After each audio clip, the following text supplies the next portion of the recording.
Magandang araw sa lahat. Ako nga pala si Ginoong Carlo F. Simanes, ang itinalagang magpakitang turo sa araw na ito. At para sa araw nito, ang ating paksa ay ang pagsulat ng tula at sanaysay na naglalarawan. At upang mabisa may ati ang leksyon sa paksang ito, ang aking estratehiyang gagamitin ay isang concept map. Magandang araw mga bata. Magandang araw din po. Para simulan ang ating araw na ito, maaari ba tayong tumayo upang sa panalangin? Layla, maaari mo bang pangunahan ang ating panalangin? In the name of the Father, the Son, and the Holy Spirit. Amen. Almighty Father, we praise and thank you for this day. Watch over us as we go about our work and studies. Help us in every way so that we may become the children you want us to be. Amen. In the name of the Father, the Son, and the Holy Spirit. Amen. Ako kayo mo po, pakitignan ang iyong kapaligiran at pakipulot ng mga kalat kung meron man. Kung wala, kialis na lang ng iyong mga upuan at maaari na kayong umupo. Muli, magandang umaga sa inyo mga bata. Magandang umaga rin po. Meron bang lumiban sa araw na ito? Wala po. Mabuti naman. Kung ganoon, maaari ba tayong balik-aral? Kung inyong natatandaan, patungkol saan ang paksa ating tinalakay noong nakaraang araw?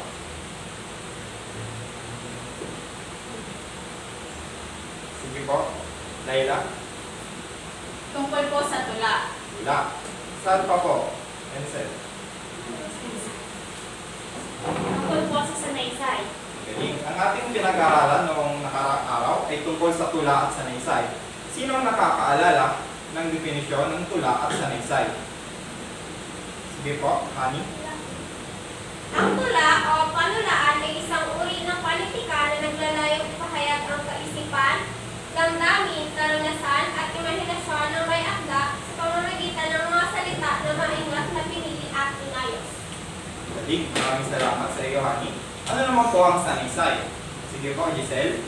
Ang sanaysay ay isang komposisyon na nagpapakita ng isang argumento o partikular na pananaw tungkol sa isang paksa. Mahusay. Kung ganoon, alam niyo na ang definisyon ng dalawang panitikan. Muli, ito ang tula at sanaysay. At para simulan ang ating panibagong talakayan o paksa sa araw na ito, magkakaroon tayo ng panimulang gawain. Itong gawain ay magiging pangkatang gawain. Ang bawat pangkat ay bibigyan ko ng scroll kung saan naglalaman ang tula at sanaysay. Para sa pangkat una, binubo ito ni Layla at Ansel. Para naman sa ikalawang pangkat, sina Mary Grace, Giselle at Honey.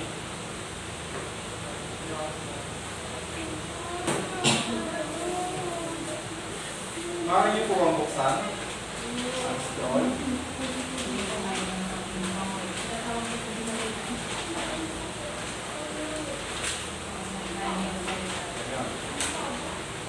Ngayon na nabuksan niyo na ang scroll, ang inyong gawain ay basahin at unawain ang tula at sanaysay na inyong mga hawak. Pagkatapos niyan ay tukuyin sa pamamagitan ng pagsalambuhin ang mga salitang naglalarawan. Para sa gawain na yan, bibigyan ko kayo ng 5 minuto. At pagkatapos ay palidikit ninyo upang ipresenta at basahin ang mga hawak ng tula at sanaysay.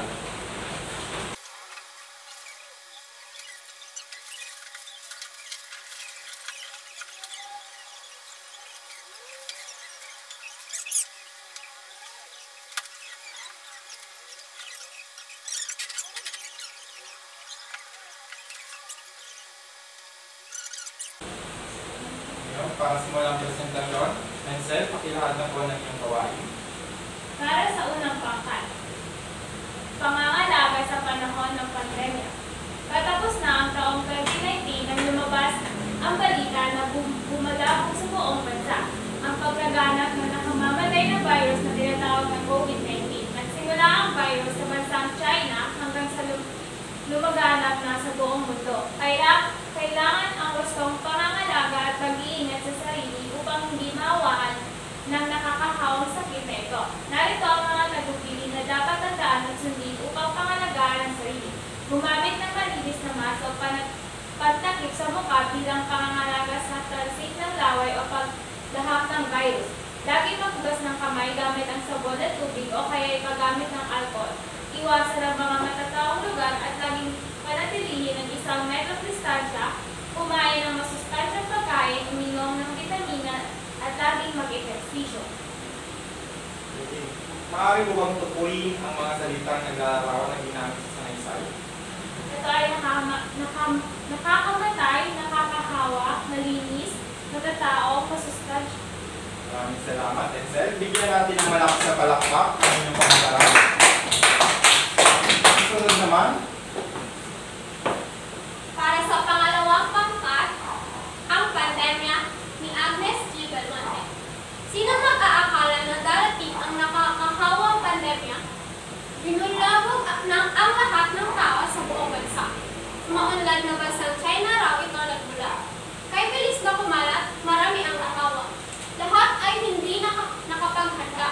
Lahat halos ay di handa. Saan kumuha ng pantawid puto? Sa kumakalam na sigura. Kung ang lahat halos ay magsasara, trabaho at eskwela. Dahil nun siyang magla-lockdown na. Mga gutom na mamamayang Pilipino umaasa sa ayuda ng gobyerno. Hinintay ang kakarapot na tulong mula sa may mga ginitoang puso. Upang sa araw-araw ay patuloy na mabuhay at umaasang darating ang isang magandang umaga na ang pandemya ay wala na. So ang mga salitang naglalarawan sa tula ay ang nakakahawa, maunlad, marami, gutom, kumakalam, gutom ulit, nakakarampot, ginintoan at maganda. maraming salamat. Ani, muli, bigyan natin ng malakas na palakpak ang inyong pag-aaral. Magaling ang inyong mga ginawa. Kasi naman dito, meron na ba kayong idea para sa ating panibagong paksa sa araw na ito?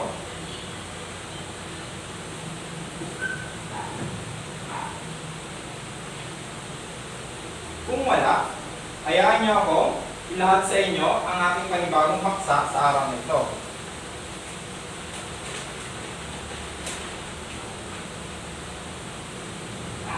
Maaaring bang basahin ang ating paksa? Pagsulat ng tula at sanaysay na naglalarawan. Okay.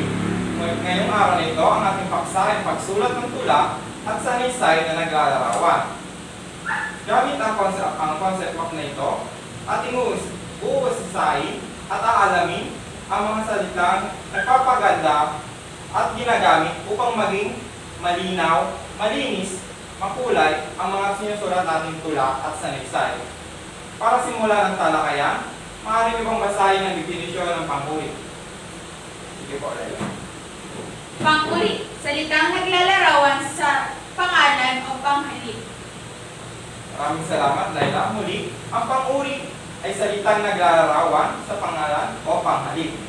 Ngayon naman, lumako tayo sa mga halimbawa nito. Sino ang may nais magbasa? Sige po, Giselle. Kulay, puti, dilaw, bilang, marami, isa, katangian, mataba, mabait, hugis, bilog, tatsulok, sukat, maiksi, mataas. Maraming salamat, Giselle. Maaari niyo pa bang dagdagan ang mga halimbawa ng mga salitang panguri? Mga salitang naglalarawan o panguri?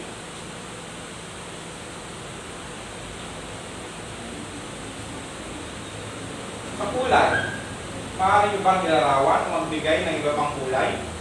Blue, Blue, verde, verde, Itim, puti, pula, pula. Sa bilang, bukod sa marami at isa, ano pa ba?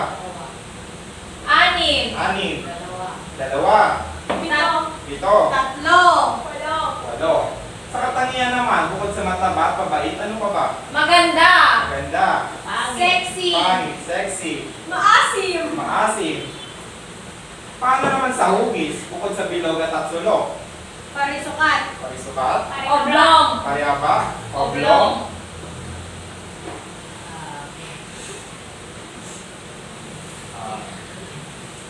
Kung wala nang iba, lumako tayo sa sunod. Sa sukat, meron tayong maiksi, mataas, at ano ba ba? malapad, Malapad, paluwag, maluwag, Masikip. Meron pa ba? Makinit. Makitid. So, yan ang mga halimbawa ng salitang pang-uri o salitang nag-aarawan. Balikan natin ang unang sakno ng tulang inyong binasa kanina. Kaya niyo akong basahin para sa inyo.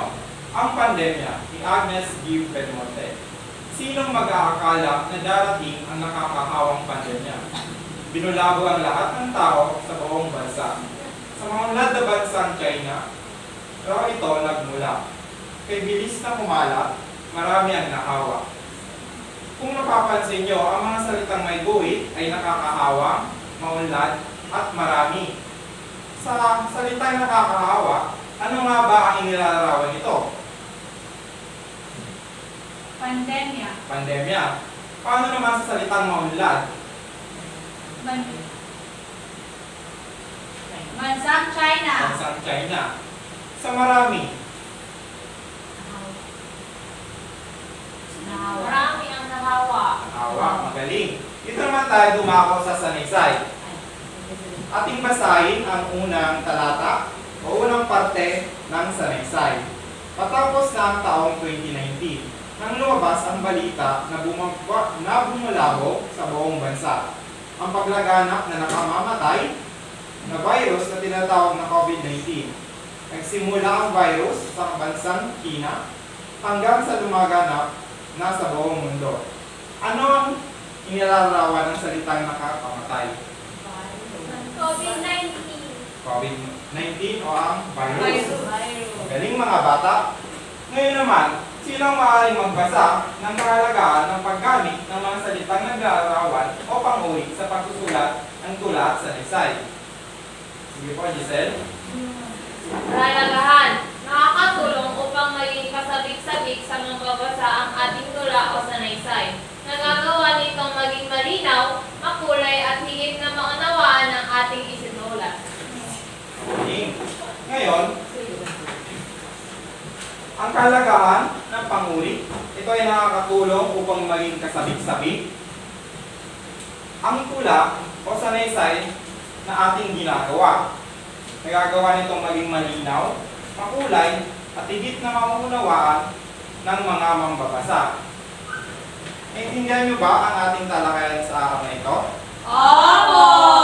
Kung gayon, ano nga muli ang salitang naglalarawan o panguri?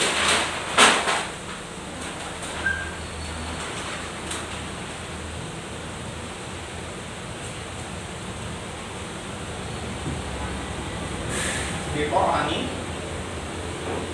Ang pag-uri ay salitang naglalarawan sa pangalan o panghalikan. Galing. Sino naman ang makakapagbigay ng mga halimbawa ng salitang naglalarawan? Sige po, Ansel. Kulay, bilang, katangian, hugis, sukat. Magaling. Ano naman ang kahalaga nito sa tuwing nagsusulat tayo ng tula at sanaysay? Sige po, galing Grace. Nakakatulong ito upang maging kasabik-sabik sa mababasa ang ating tula o sanaysay. Magaling. Kung ganoon, para suriin ang iyong kaalaman at natutunan, magkakaroon tayo ng pagsasanay. Muli, ang pagsasanay na ito ay isang pangkatang gawain. Muli kong hatiin ang klase sa dalawang pangkat.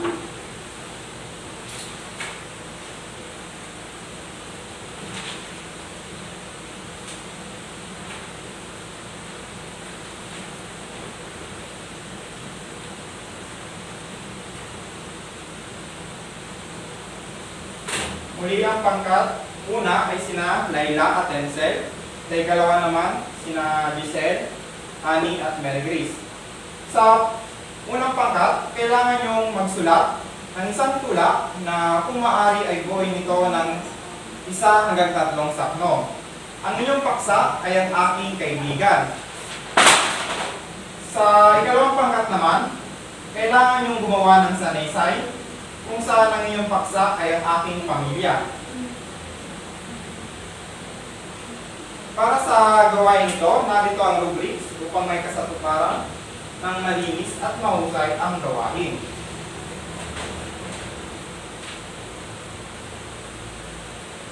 Maaari mo bang basahin Giselle, ang ating rubric para sa gawain nito.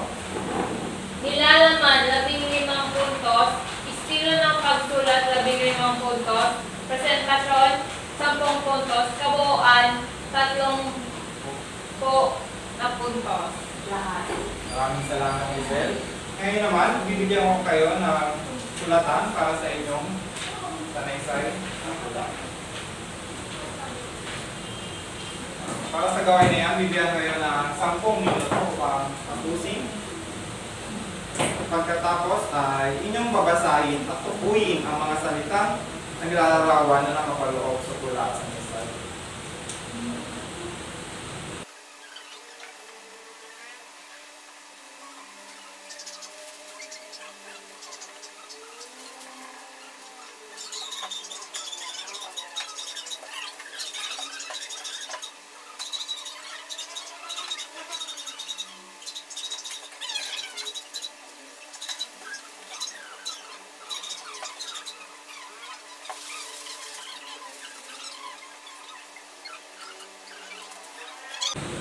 Tapos na ba mga bata? Opo! Hindi ngayon, ating simulan sa unang pangkat. Maaari nyo nang basahin sa unahan at tukuyin ang mga salitang naglalarawan na ginamit sa inyong tula. Unang pangkat.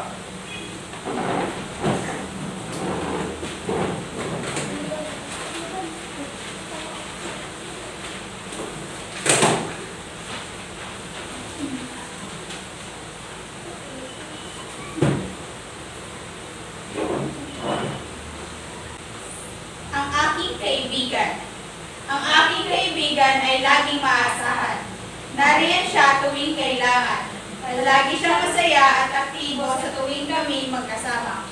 Siya ay matangkad at mabait na kaibigan. Magaling din sa eskwela at mapagmahal na membro ng pamilya. Lagi siya nagsisikap para sa kanyang magandang kinabukasan. At ang mga salita ng larawan ay Maasahan, masaya, aktibo, matangkad, mabait, magaling, mapagmahal, mabuti, at maganda. Maraming salamat. Magaling kayo. Unang pangkat. Ngayon naman, ikalawang pangkat.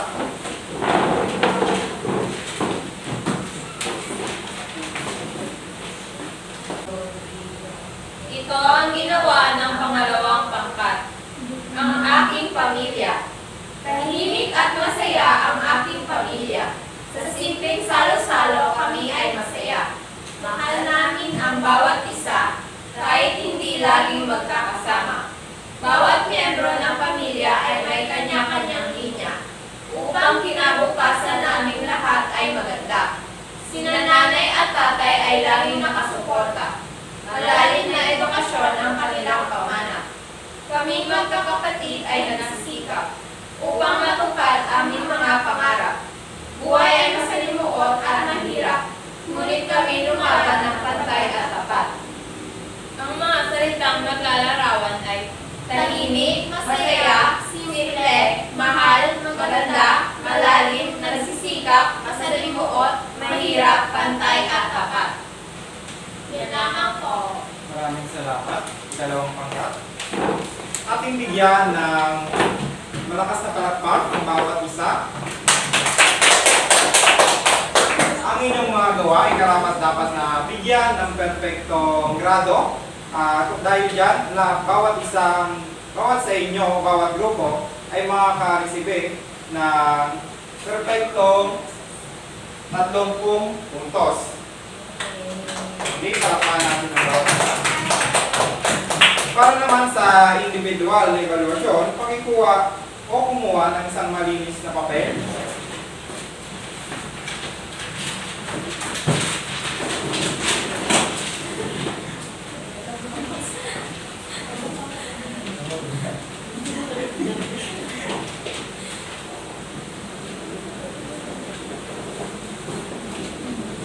Basahin at unawain ang tulang nakasulat sa pisara.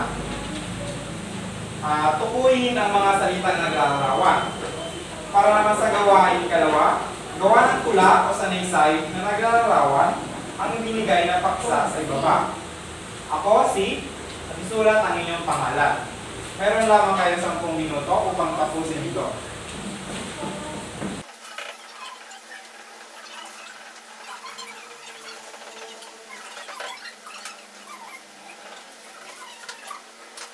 Kung tapos na po, maaari nyo namang ipasa ang inyong mga salulang papel.